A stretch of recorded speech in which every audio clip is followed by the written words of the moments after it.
As an overweight 45-year-old, the idea of stepping into an onsen full of strangers, naked,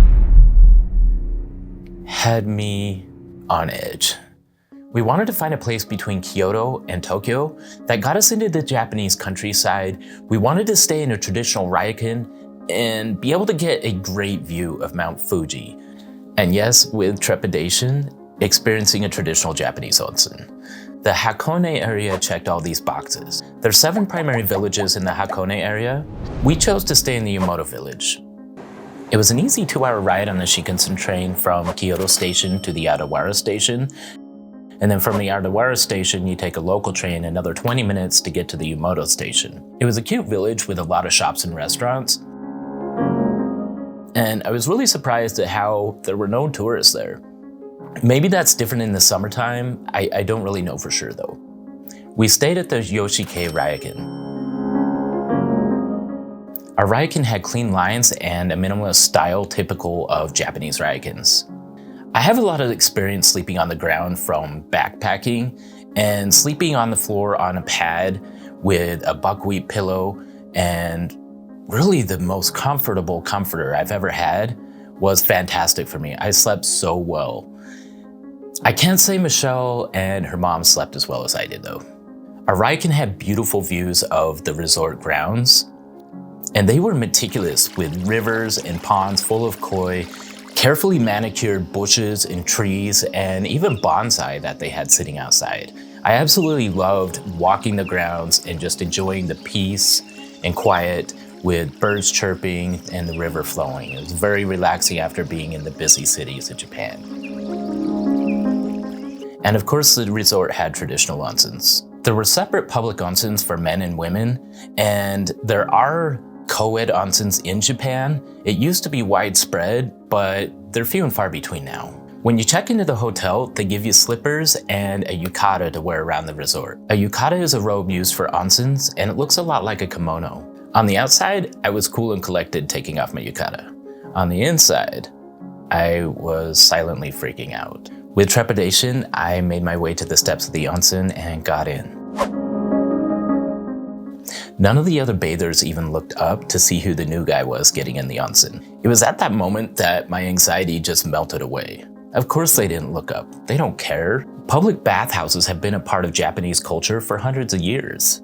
There's even onsen towns in Japan where it's not uncommon to see people walking around the streets wearing their yukata and their slippers, getting to the next public bathhouse. And of course, we're all different shapes and sizes, and nobody cares about that. I started feeling a little silly for being nervous in the first place.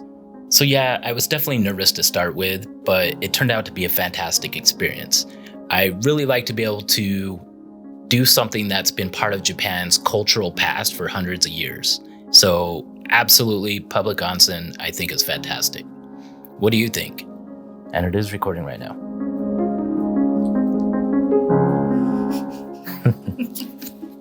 There was a couple different onsen areas outside that were just so beautiful. One was like partially covered and the other one was completely out in the open.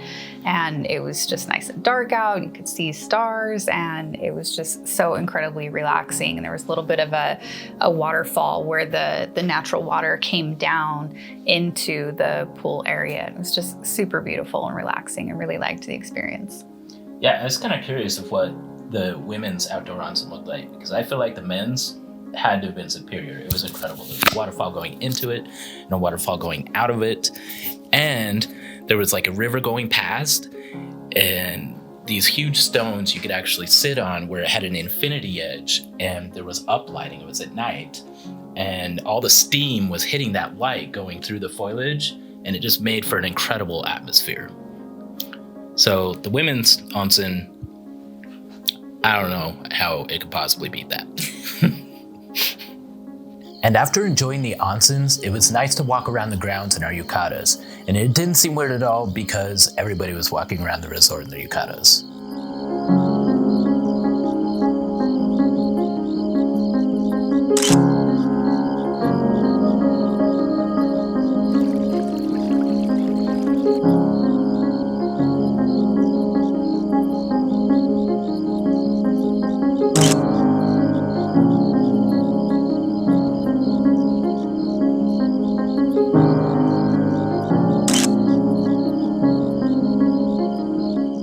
One of the things we wanted to do in the Hakone area was find a spot to get picture-perfect views of Mount Fuji. Lake Ashi was the perfect spot for that.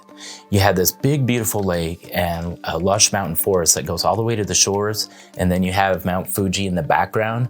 And presumably, if the water is really calm, you could get a reflection of Mount Fuji. So that was a destination, and I was excited to get some cool photos of that. And it turned out that the journey was just as cool as the destination. You can buy a Hakone pass within the Yumoto station, and it gives you access to all the transportation in the Hakone area. Starting our journey to Lake Ashi, we jumped on a train going from the Yumoto station up to Goya. The way it worked was really cool. It would start by going up a steep portion of the mountain and stop, and then reverse directions and go up steeper up the switchback, and then stop and reverse directions again and go back up higher on a switchback. And it kept on doing that until we got to the town of Goya. After getting to Goya, our journey wasn't over yet. We had to take a steep cable car train to the top of the peak. And even after taking that cable car to the top of the peak, our journey still wasn't over.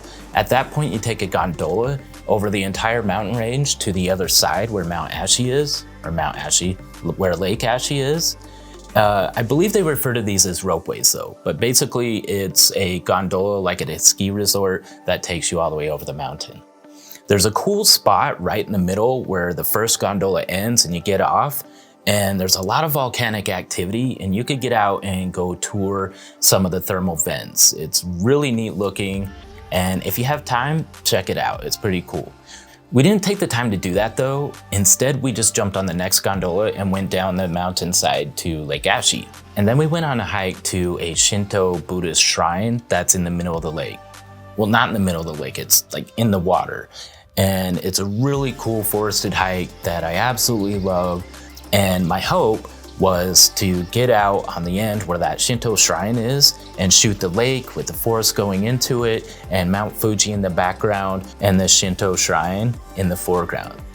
Unfortunately, Mount Fuji was completely shrouded in clouds, but I still enjoyed being at that spot.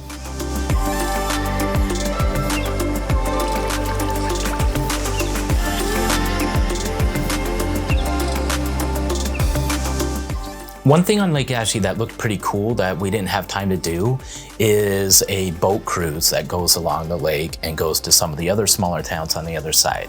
So if you have time, I would highly recommend that because I'm sure the views are beautiful and you'll likely get some good pictures. So the big question is, was it worth taking 2 nights out of our Japan vacation to go to the Hakone area? And I would say absolutely yes. It was a fantastic cultural experience. It got us out of the city buzz and into the country.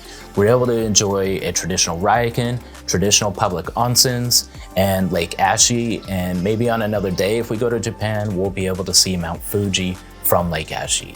If you're still watching this video, you're probably interested in finding places outside of the city buzz of Kyoto, Osaka, and Tokyo. And if that's the case, you'll probably like this video of Koyasan, one of my favorite day trips of my entire life. And if you want to see all the videos of Japan, check out this playlist over here. I hope you liked it.